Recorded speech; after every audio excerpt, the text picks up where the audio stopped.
It says.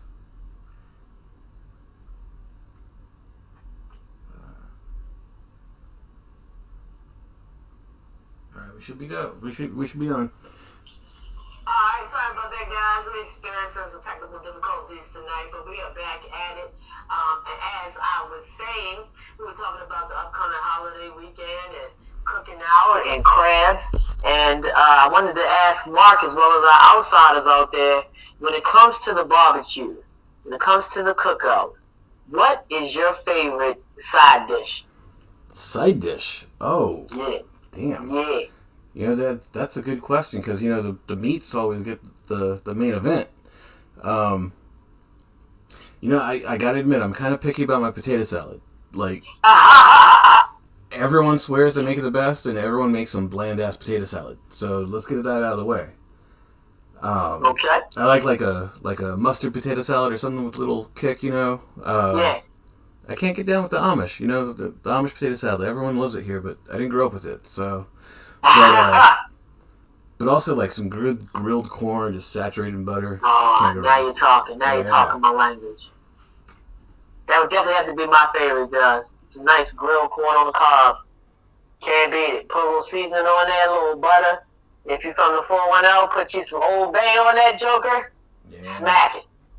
Smack it. I gotta tell you though, I'm not really a big potato salad person. I don't know what I got things about consistencies. Yeah. And I think the consistency of that kind of freaks me out. So I've never really gotten into the potato salad. But outsiders out there, you know, comment on the feed. What's your favorite cookout side dish, man? And we'll shout them out, talk about them throughout the show. So let's keep it moving. What's going on around town? Yeah, what was it? Last week. Yeah, last week I was able, your favorite host and favorite 410 home team fan was able to take it back to the yard after a serious long hiatus due to pandemic. First game back, I went on Pride Night, and what better way to bring in your return to the yard than going down on Pride Night when the Orioles played the Houston Astros. Yeah, I bet you wish that they played on that stand like they did on this road stand. Oh my goodness, Lord have mercy. I'm not even gonna speak on that right now. But it was really nice to get back to the yard, man. The atmosphere was electric. You know, everybody was in a great mood. You could tell that there were a lot of people there that hadn't been. This was their first trip back as well, and I was able to see what used to be one of my favorite pitchers in the National League, Zach Greinke, take the mound, and dude was dealing. Yeah. The Orioles were able to get out to an early lead, but it seems, you know, as with the theme of many games this season with the Orioles, they lost the lead late in the game. So it was a bit of a letdown, but a good time had by all, man. They had some giveaways. The song of the game was a Queen song. You know, you can't go wrong with that. There you go. And I think it was Don't Stop. So, you know, I was out there putting down my major moves and having a good time, man. And I got a big up to the Orioles and everybody down in Camden Yards doing the damn thing, man. I really missed you guys, and it's happy to be back, yo. That's what it's about. Hell yeah. I'll try to get down there sometime this year too. Yeah, man, we might have to go check a game out together or something. They got some pretty sweet giveaways still left in the season. We can't go down there expecting to see a win, but, you know, you can go down there and have a good time nonetheless. You know what I mean? There you go. Hell yeah. And since we're talking about the Orioles, let's also talk about the Ravens. And so there's been some grumblings in the grapevine about the Ravens courting Todd Gurley. Is that correct? Yeah, you know, it's a funny story too, because they worked him out 2-3 weeks ago, and I swore up and down like either his agent knows someone in the Ravens front office or he's got friends on the Ravens or something, because I really figured it was just, you know, the Ravens are stacked at running back. They bring in Gurley, makes other teams think maybe the Ravens are looking at him, and get Gurley some momentum looking at other teams. But now suddenly, like, there's talk that they are going to sign him. I'm like, what the hell's going on here? So is there like an injury we don't know about, or I don't know? Yeah, I mean, when it was announced, I feel like the announcement came with mixed emotions. Some people were kind of like you, like, WTF? What the hell's going on? We should be pretty good with the run game. We had been pretty good with the run game. But, the former Ram and Falcon player, I mean, man, he was the Offensive Rookie of the Year in 2015. And he was the Offensive Player of the Year in 2017. So, I mean, there's definitely some talent there. I don't know how much he has left in the tank. But as far as, fans taking the news, it was like a 50-50 split. Either you loved it or you were like, WTF. I mean, I don't think anybody really hated it. But, it definitely left a lot of people scratching their heads as to, what's going on with the run game. Well, when it went from just a workout to the rumors strong that they were going to sign him, I started thinking about some other things. And this is going to be where my first WTF goes to the NFLPA. Because I was thinking, okay, in the pandemic year, they upped the number of active roster spots because of the pandemic. Right. And then this year, there's an extra game. It's a 17-game season going forward. Uh-huh. And I was thinking, okay, like, maybe they're just going to use this extra roster spot for Gurley, that way he does, maybe some performance, get out there on the field, give other teams some in-games look. And there's no extra roster spots with this extra game. What is the NFLPA thinking? Like, you got the same number of players with an extra game, and NFL football is so damn physical and rough that these guys have nagging injuries 3 games into the season. Like, an extra game on 17 games, playoffs, there's going to be some injuries here that are completely avoidable. Every team should have got like 2 extra roster spots. Dig it. And, we all know how the Ravens season went last year. It was an injury-riddled season. Yeah. So that definitely leaves you with something to think about for the upcoming season in the NFL. The NFL, out of all of the leagues, I swear, the NFL it's got to be one of the most frustrating leagues in the realm of sports, man. Absolutely. If it's not the damn rules, it's the way that they're doing things. I'm telling you, man, it's just insane. But I gotta say, man, if they can work the thing out, I would definitely welcome the addition to the team. Because I can say one thing that he can bring to the table that he can help out with a fairly young team, and that is experience. Yeah, for sure. He's a 3-time Pro Bowler, man. I mean, his resume it's pretty impressive. Yeah, absolutely. Yeah. So, come on through, come on through, Todd Gurley. We got a crab cake for you. Crab cake waiting for you in the 410. Today is also another big day, and this has become a yearly thing. And I think as time goes on, people have more and more fun with it. It's Bobby Bonilla Day. Talk about one of the smartest contracts in all of sports.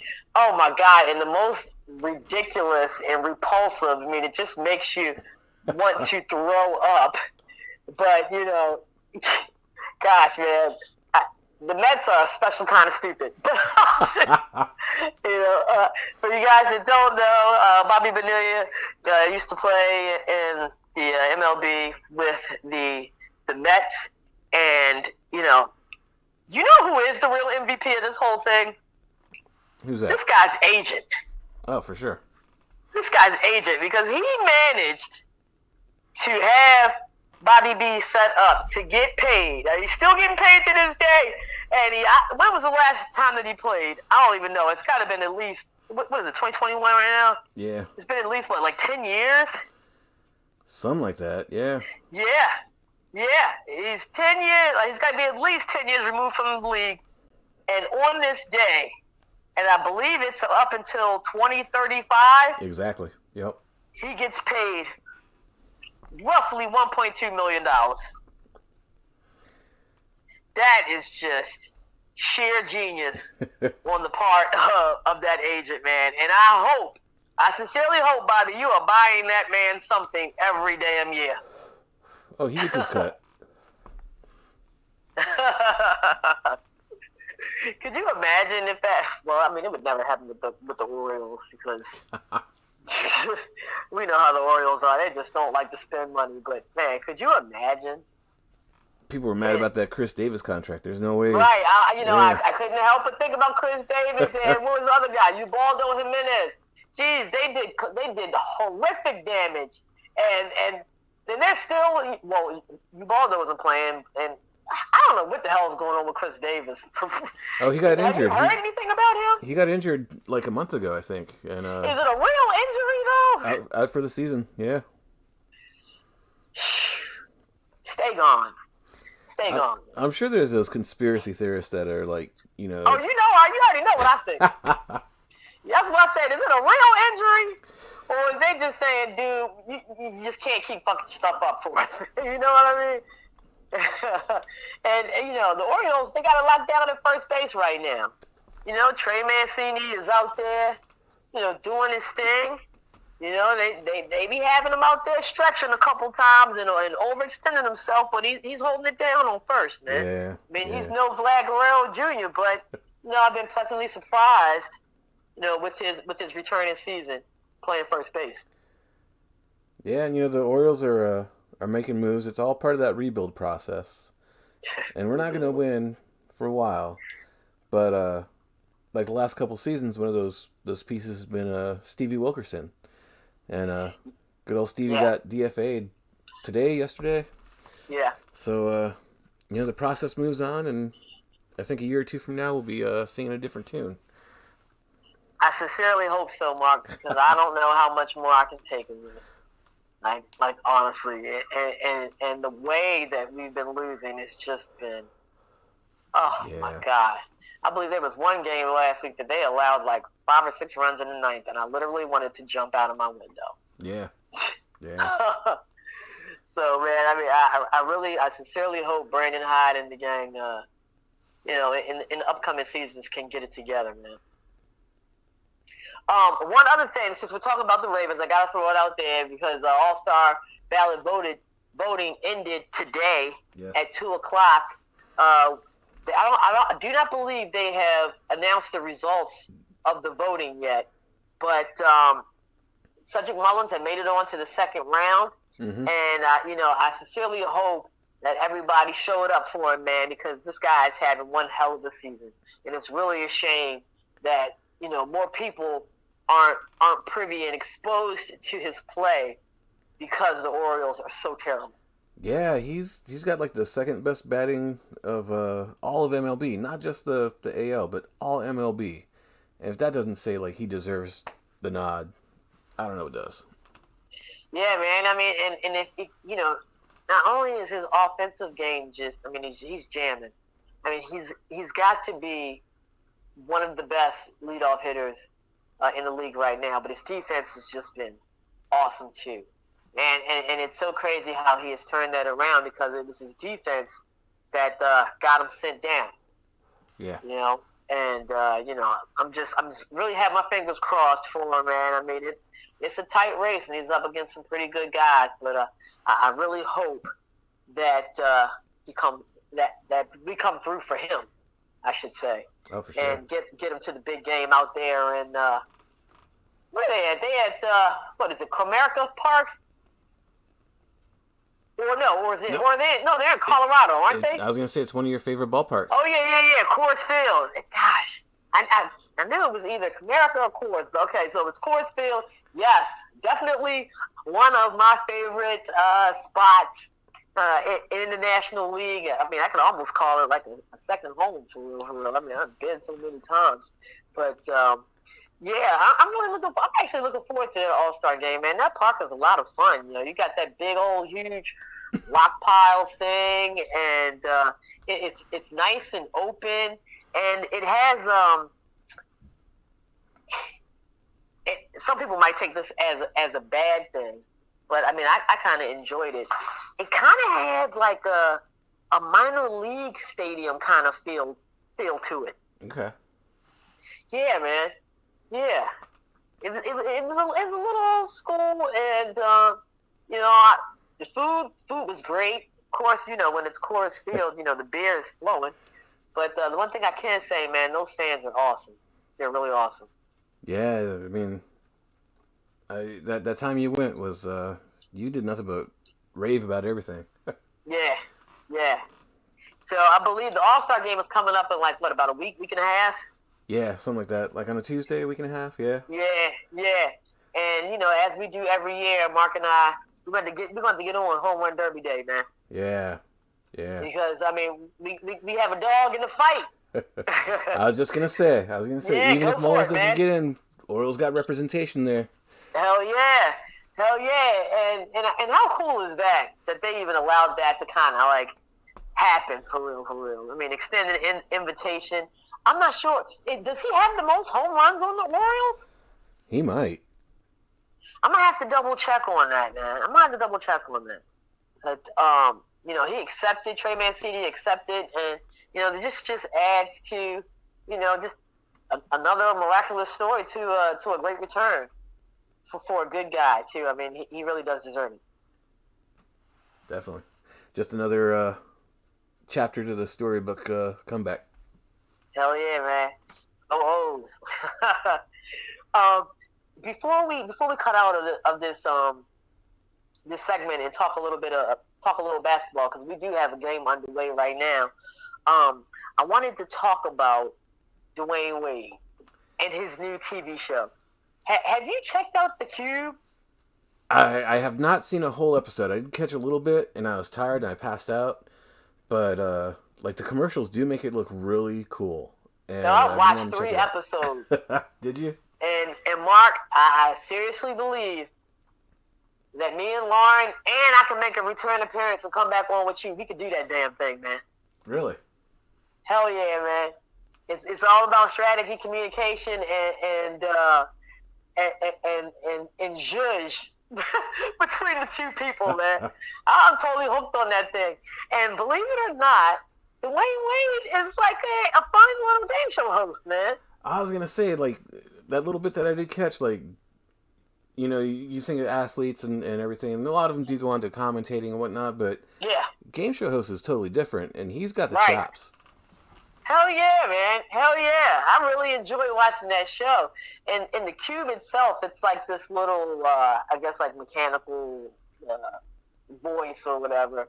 But, you know, I be digging his dry humor too, man. I mean, like, he's like sarcastic and dry and will shut you down like no other, man. And I just really enjoy that show, man. Y'all should check that joint out. The Cube, I don't know. I've been watching it like on demand, so I'm not sure if it's on TBS or TNT. I mean, it's part of the Turner franchise. It's TNT because I think they've been playing it after the games too. After the games, okay, yeah. So it'll probably be on after the game tonight because Thursday night is usually the night for the new episode. So I'll definitely be tuning in tonight if it airs after the game, and you guys should too. Hey, Harry's on there. He says the games look easy, but they are hard. They are, and they come with a variety. You know, I watched the first 2 episodes, and I was thinking to myself, I was like, okay, like how many games, you know, can they come up with? But some of the stuff that they come up with, man, it's pretty cool. It's pretty cool. I gotta say it. It's pretty cool. Yeah. Oh yeah. So y'all make sure y'all check that out and support that dude, man. I mean, he's got to be the hardest working man in the NBA right now, right? Probably, yeah. Hell yeah. Right, outside, we're going to take a quick little break, let our whistle. When we come back, we're going to talk about the NBA. Lots going on. We got a Game 5 going down between Atlanta and Milwaukee. And we had some new hires around the league. Also, we got some laughs with you for the Booty Huffs and the WTS. So don't go anywhere. This is Mark and Keisha with Just a Bit Outside.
All right, welcome back, Outsiders. Mark Keisha, Just a Bit Outside Radio Show. Thanks for joining us. Share the link, share the love. Sorry for the late start. Oh, man. It's been a day, it's been a week. And tonight we got some good old basketball to take the stress away. Hell yeah, man. Hell yeah. Let's talk about the main event going down right now. As I said earlier in the show, Eastern Conference Finals going on. Game 5 between the Atlanta Hawks and the Milwaukee Bucks in Milwaukee. First things first, you got two major pieces missing from tonight's game. Yeah. And this has got to be a WTF of the night. The most important players on each squad are currently not in the game tonight, man. Giannis out. Ice Tray, what should I call him? Shimmy Tray, as of late. Not playing tonight due to injury. And it was announced first that Giannis wasn't going to play. And then I believe it was maybe an hour before game time. They said, okay, Trey's not going to play either. And I feel like they did that because Giannis wasn't playing. Yeah, I was going to ask that. Yeah. I mean, it's a smart move. But the game's currently underway right now. Like I said, we're in the first quarter. We played about 4 minutes. And surprisingly, Milwaukee is starting off strong right now to the tune of 16-7. Surprising? Maybe. I think maybe the Bucks also want to say, Giannis isn't the whole entire team, and we're going to go out there and do the thing. Man, they better. Because I swear to God, I was just saying this a few days ago. It looks like there's two people on the team that really want to win. And that's Holiday and Portis. I don't know what the hell's going on with these other guys. And that includes Giannis, man. This team has got to be one of the most frustrating teams in the NBA because they just have such great potential. You know what I mean? Yeah. I just hope they don't go out there and tire themselves out too quick. Yeah. But, with the two major pieces missing tonight, I was actually looking for Atlanta to kind of set the tone, but I am way wrong so far. Started this game, and it's now 20-7. Man, they're still rolling. So, Mark, I got to ask you, who has to step up on the Bucks for them to take this game 3? I remember back one or two people. I remember back at the, even before the season started, like in the off season, and I said, I liked the Bucks trading for Drew Holiday, and I think it was a nice compliment to Giannis. Yeah. But with Giannis out, Holiday's got to step up and say, that's why they brought me in. And completely 100% agree with you. Yeah. I mean, he's been playing with such fire and so much heart throughout this series, man. I mean, he's got to be ready to do this, and he's got to be salivating at the opportunity, right? Yeah. I mean, how awesome would it be, if these guys can actually pull this thing off and kick some ass and come out with a great stat line, and that will definitely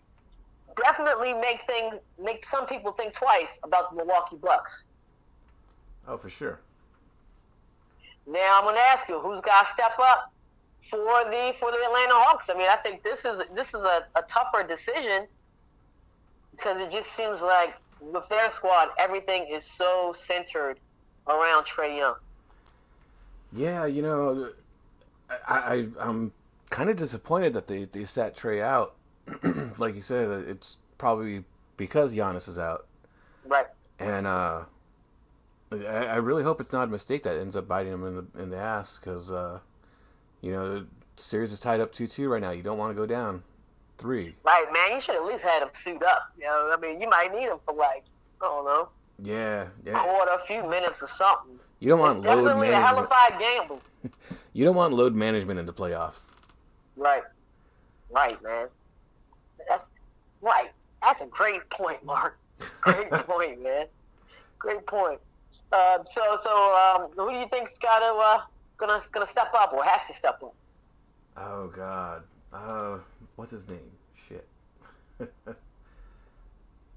me bring up the Gamecast here. Well, to get you started, I'm gonna go ahead and say, this is the time when you need your vets. This is the time when you need your experience, man. Lou Williams. Okay.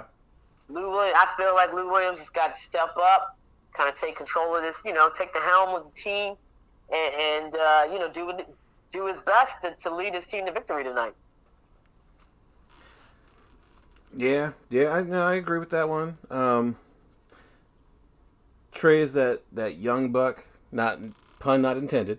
And he's definitely been like the face of the franchise ever since getting drafted. But yeah, the Suns prove that you need that veteran leadership. So I can't disagree with you on that. Absolutely. And speaking of the Suns and that veteran leadership, we're gonna get to that in a minute, because I gotta talk about it, man. Oh yeah. So before we move on to that Western Conference Final, who's your pick for tonight? I think I'm still gonna rock with the Hawks. I think if the Bucks do find themselves in a deficit, they're gonna get themselves frustrated way too quick. And I still like the Hawks for some reason. She's gonna kill me, but I gotta agree with you, Mark. Yeah. I gotta agree with you, man. Like I honestly feel like Nate McMillan is gonna figure this thing out. I mean, we're still in the first quarter of the game, but this is a good opportunity for the Atlanta Hawks, even with no Trae Young. I mean, you got one of the best players in the league, out tonight. So you got to put the foot on the neck, man, and take control of this thing. And I believe with the tools that they have, Clint Capella, that they can do that. That they can definitely do that. Yeah, kind of disappointed in Collins right now. He's like over 5. Like. Yeah. You see, I didn't mention Collins. I'm watching this, like, man, this dude needs to wake up and figure out where he is tonight. Yeah, with the Bucks. Without their proven leader, you don't want to take shots that are unnecessary, because you want to go out there and take the victory, and they're not doing it right now. Hell yeah. So we'll see how that game ends up, and regardless, Brooke Lopez with the ooh. Regardless, we're going to a game 6. We're going back to the ATL. So this is a great series. Someone's in the chat booing us. I'll give you one guess who that is. It sounds like an El Boogie thing there. Yep. Yeah. Yep. Hopefully I'll get dinner tonight.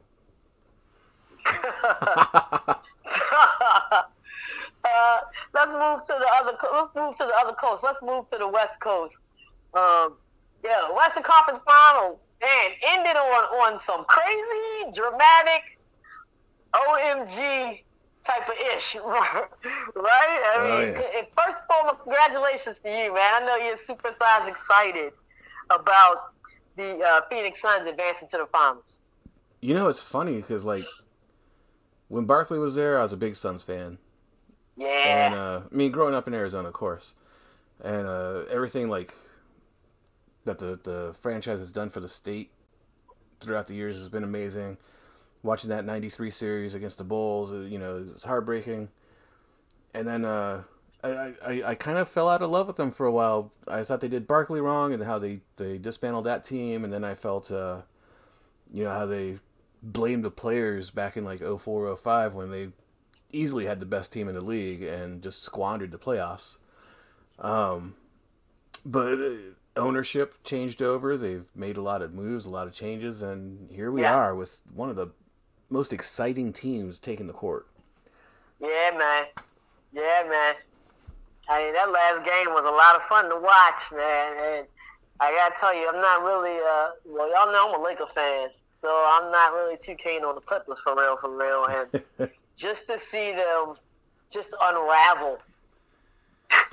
I mean, some of that stuff was like pure comedy, man. I mean, that push between Patrick Beverly and CP3, I must have rewound that thing like 10 times, man. Harry beat you on to the punch on the feet. He gave Patrick Beverly the WTF.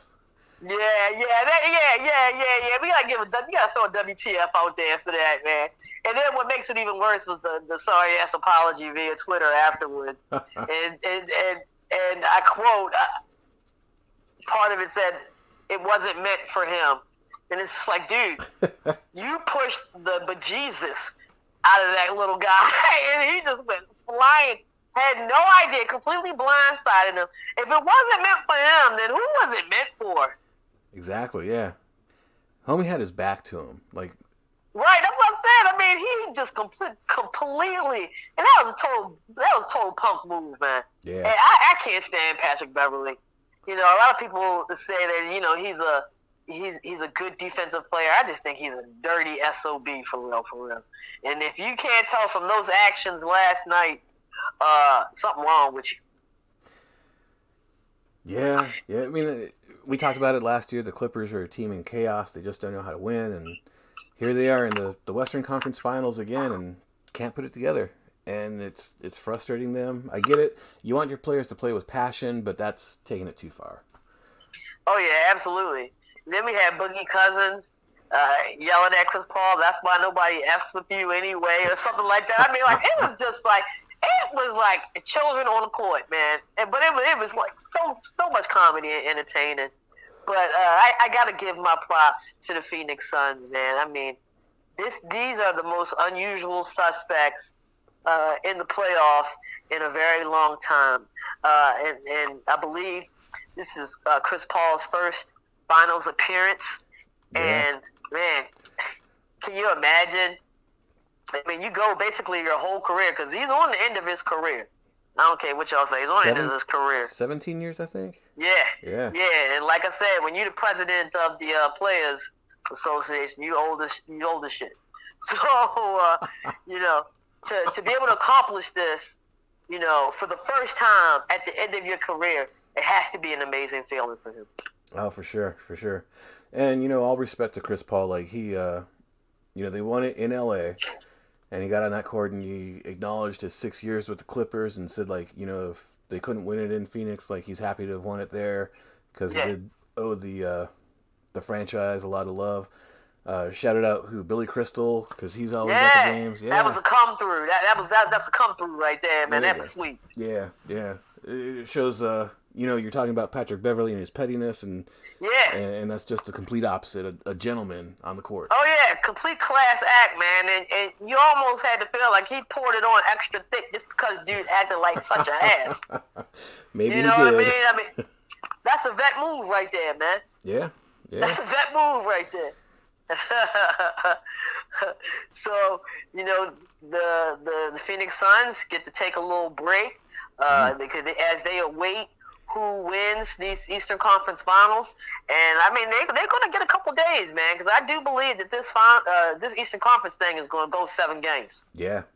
I do believe. So they're going to be well rested and ready to battle for the finals, man. And, gosh, between Book and CP3, man, DeAndre Ayton's an animal.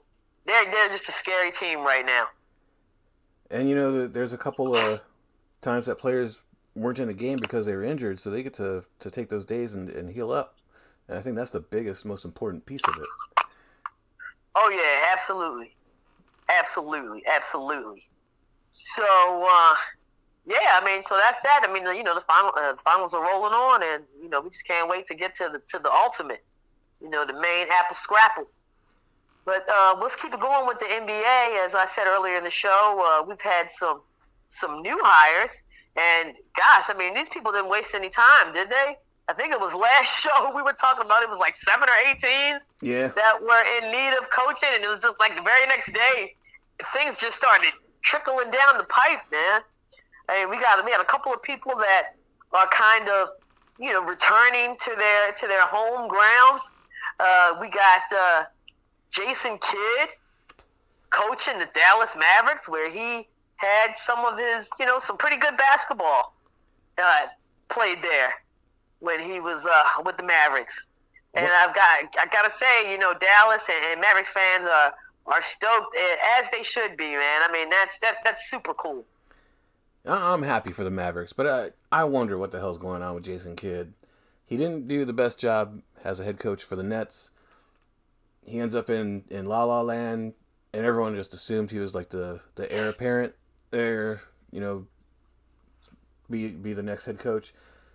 And then suddenly he's like taking his name out of the running for the Portland job and winds up in Dallas. Like, I don't know. And one thing I gotta say about this, that Mark Cuban, he's a tricky guy. Yeah. He's a tricky guy. I feel like we would have to know what the hell happened behind the scenes for all of that to come down, because that really truly came out of nowhere. Oh yeah. And it just makes you wonder, how the Lakers felt about that.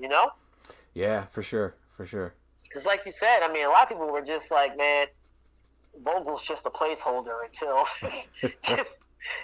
it's Jason Kidd time. But, alas, that's not the case. And I'm also hearing some talk that he might be taking some of the staff with him, which is even crazier. Wow. Yeah, but, one thing I can say is that he's inheriting a very talented team, man. So, it'll be great to see him on the sidelines again.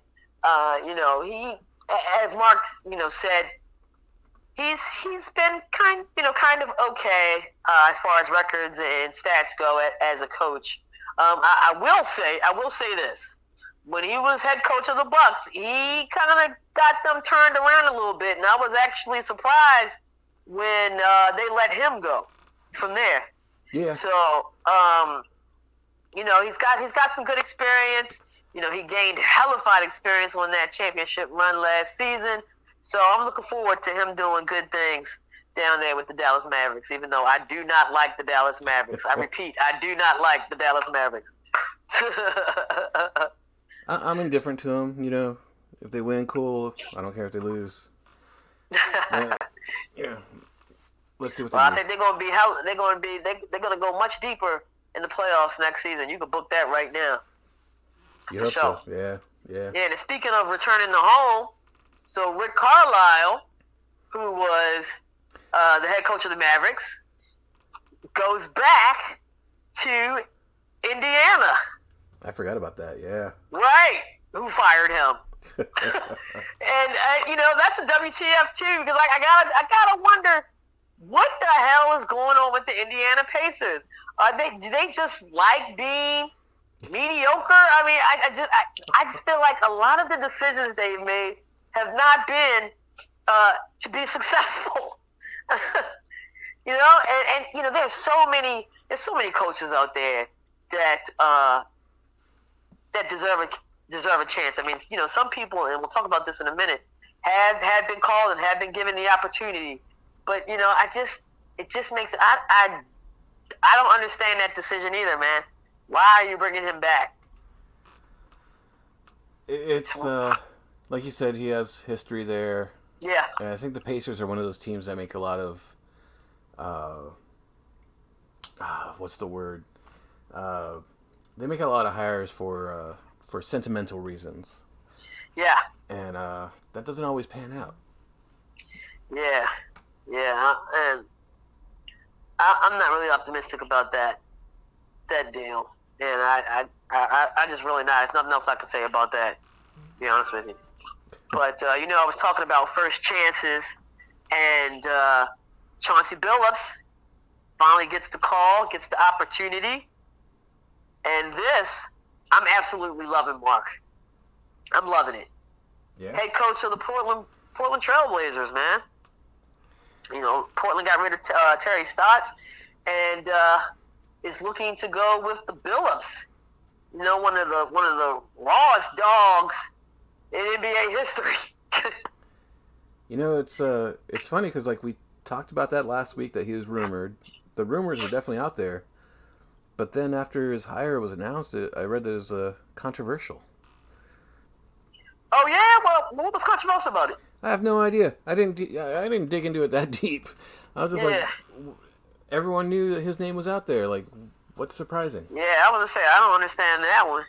But man, I mean, how are you liking this hire? You think this is a good thing? Good for the Portland Trailblazers?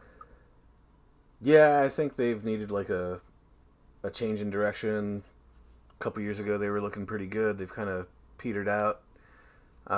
Maybe that head coach, they just need someone in there that fires them up more.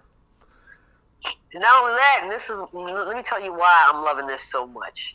Okay, Portland Trailblazers was one of the worst defensive teams in the NBA, and what is Chauncey Billups known for?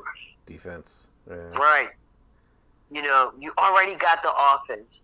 The offense will take care of itself. I mean, shit, you could say it. You got I'd say it, best backcourt in the NBA damn near. And, you know, you got Dame Dollar who just, I don't know, just went into straight Kobe mode and is just dropping points like it's nobody's business. So the offense takes care of itself, man.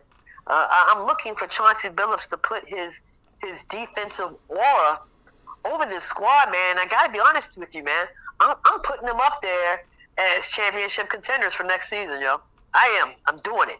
I'm going to say I don't. I do think they have the tools. But one thing that makes me hesitant is that a rumor came out that they're shopping around Damian Lillard. And if they do that shit, you know. and you know, and also to go along with that, did you hear that some social media video resurfaced from a little while ago saying that he wouldn't mind joining the Lakers? No, really? Yes! Oh, man. You know the Booty is salivating right now. If there's even an inch of hope, I know he is jumping on everybody possible.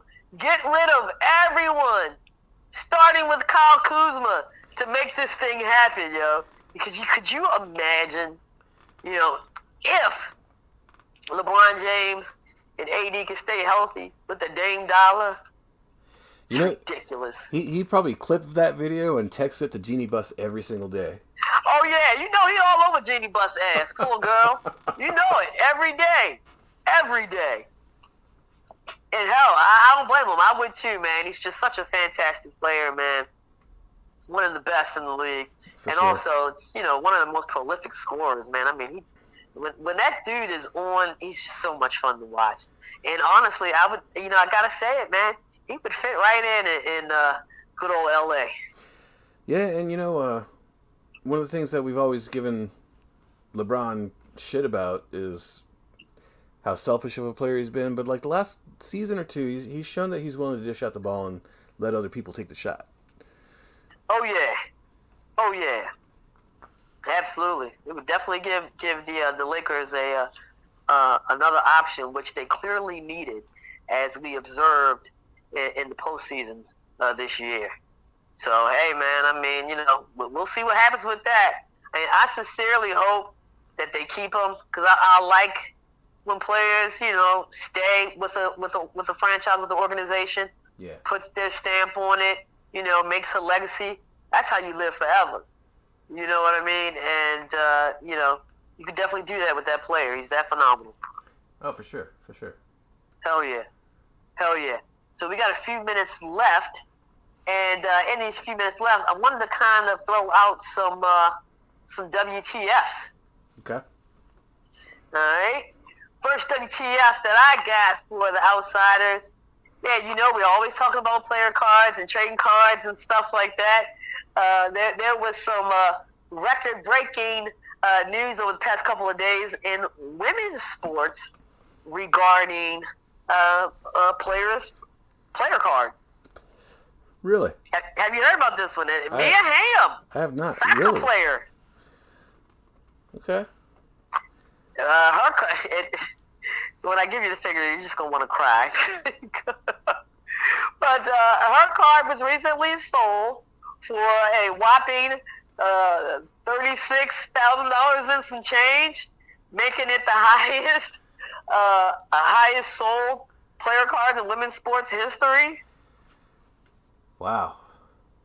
You know what, man? That's a it's a come through for me here and everything. Congratulations, but that is a total WTF, man. I mean, we talk about some of these cards, and they be in the millions. And when I read that headline, I honestly had to read that number like 5 times to make sure I wasn't, I didn't have too many beers up in me at the time. You know what I mean? 36K, jeez. I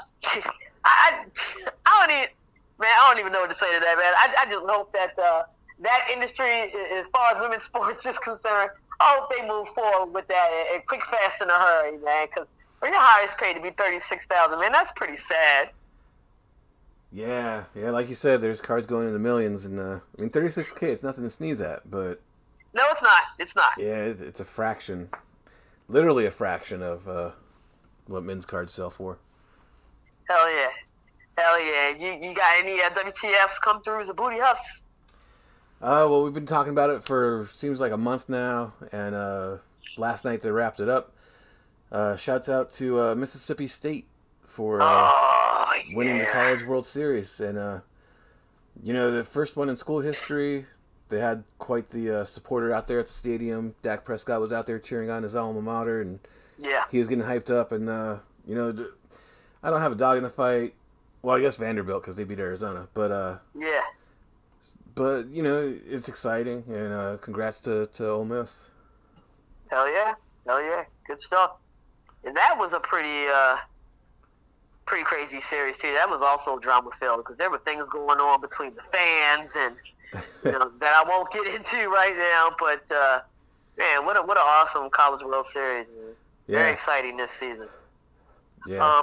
I do got to take a few minutes to talk about it because it's insane and should be addressed. And seriously, I cannot believe it hasn't been addressed yet. And it's 2021, first stage of the Tour de France.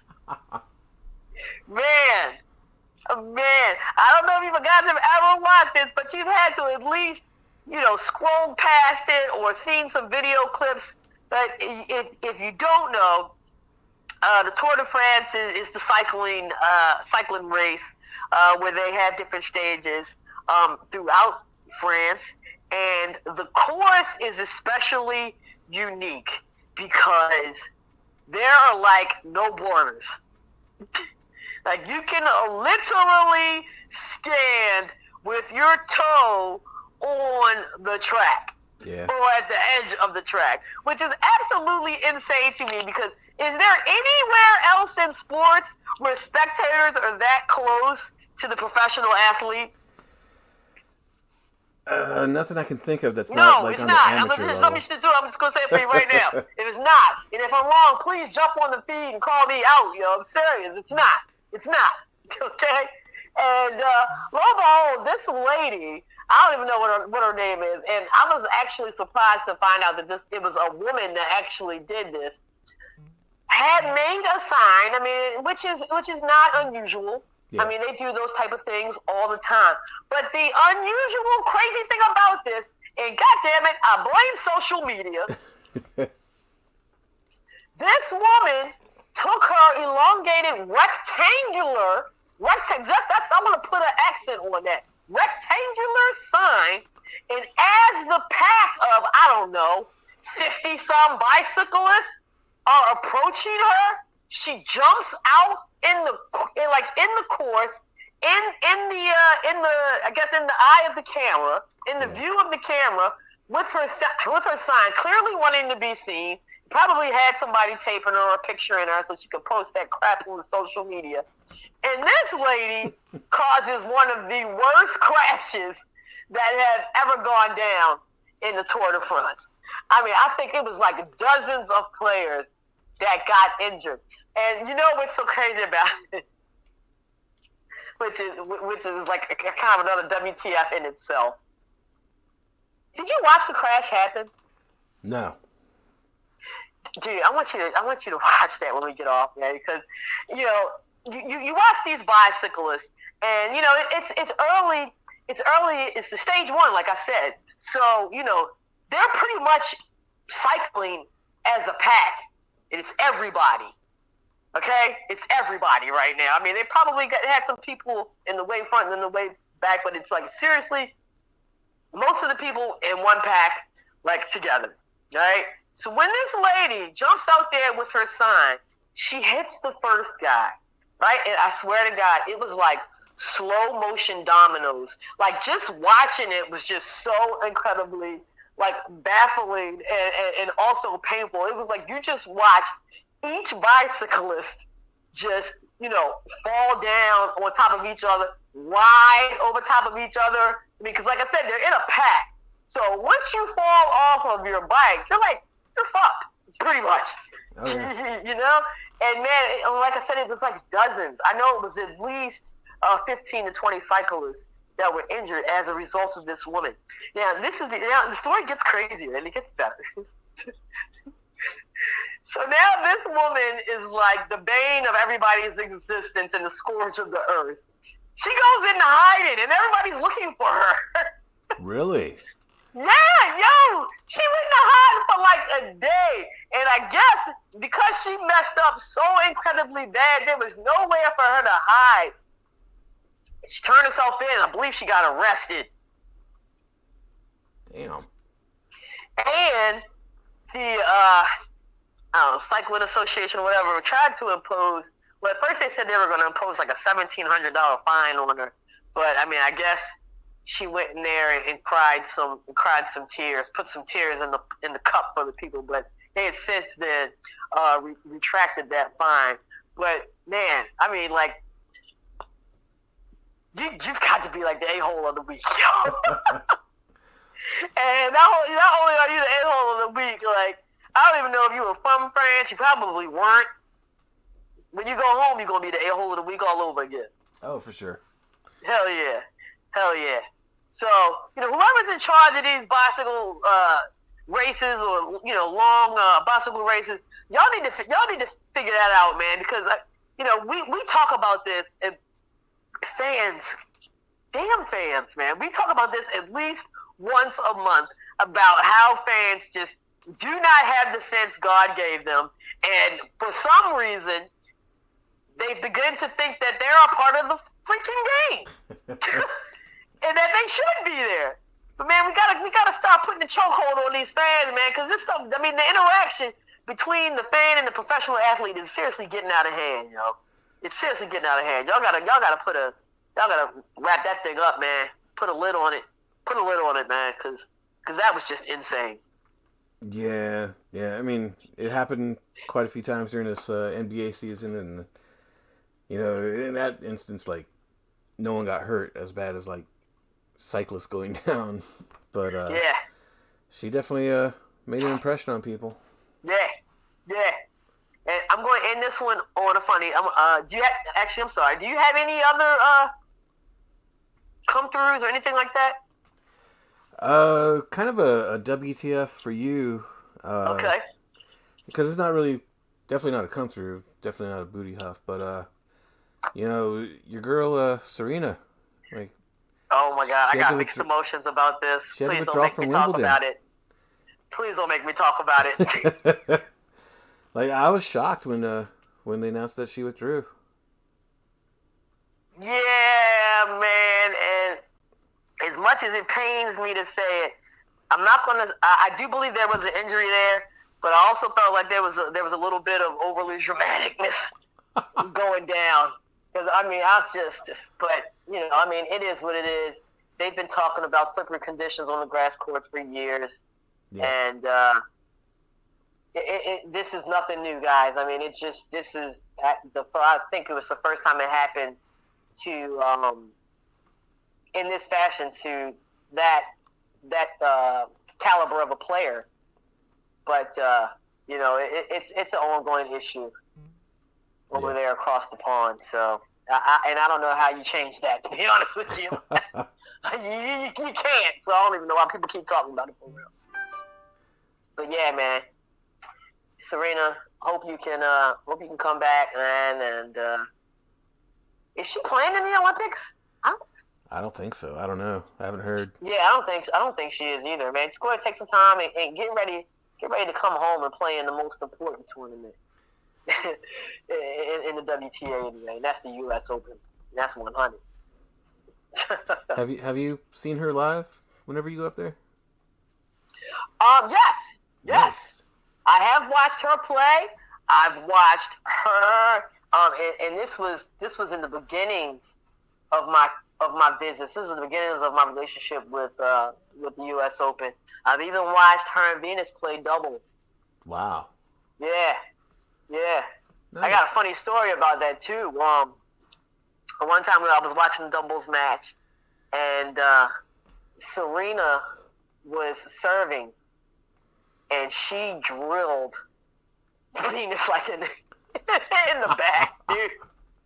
And of course, everybody was joking like, "Man, was that on purpose?" I think she did that on purpose, but I don't think it was on purpose. I mean, those sisters clearly love each other, but man, that was one of my highlights, one of my memorable moments of my trips up there in Queens. There you go. Hell yeah, man! So hopefully she'll be back for that.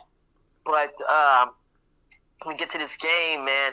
So like I said, I want to end this on a funny note, if I may. What's this boy's name, man? I swear to God, I call him White Mamba. I've been calling him White Mamba since forever. He plays for the Lakers. Alex Caruso. Alex Caruso was down in Texas last week having himself a good old time. And, if you're not familiar with with Alex Caruso, he has been affectionately named the White Mamba or the Bald Mamba, which I think is even funnier because the dude is 27 years old. And he's got a sunroof. I don't know what's going on with these guys.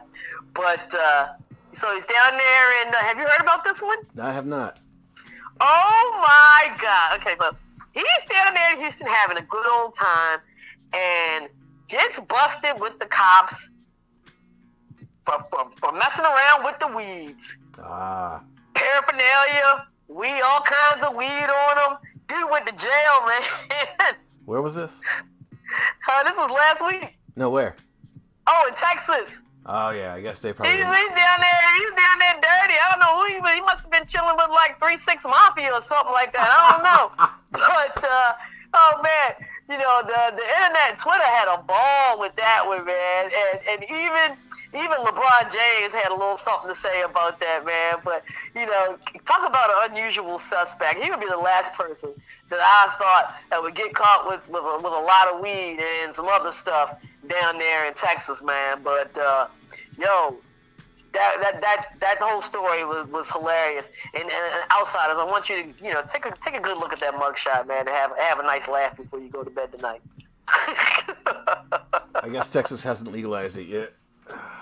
Yeah, they're, and no offense to my outsider fans from Texas, but they're a special kind of stupid down there too. But you got anything else for the night before we sign off, man? Speaking of listeners in Texas, Harry's already rubbing it in. I was waiting on him. I was waiting. He's saying Hawks who? Yeah, man. This is, the deficit is 13 right now. They still got time to pull it out. I mean, we've seen people make 20, 25, 26, 28-point turnarounds in this postseason. So, I mean, it still can be done. And, the one thing about the Milwaukee Bucks, they love to give up a game, too. You would think they were like the Orioles sometimes. I was just going to say that.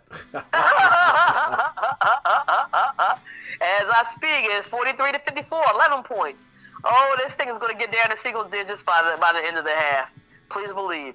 And like my man Lee says on ESPN College Game Day, not so fast, my friends. Keep an eye on this game tonight, man. It's about to get lit. It's going to be a good one. But this is all we have for you tonight, you guys. Still Thank you so much for tuning in. The Jabo squad would like to wish everybody a nice holiday weekend. Be safe, have fun, blow shit up. We still in pandemic, so you know how we're going in this show. Wash your hands, wash your ass. Baltimore, spread love, yo. 410 was our city. Like I said, have a great weekend, and we'll be back at it next week, just a bit outside.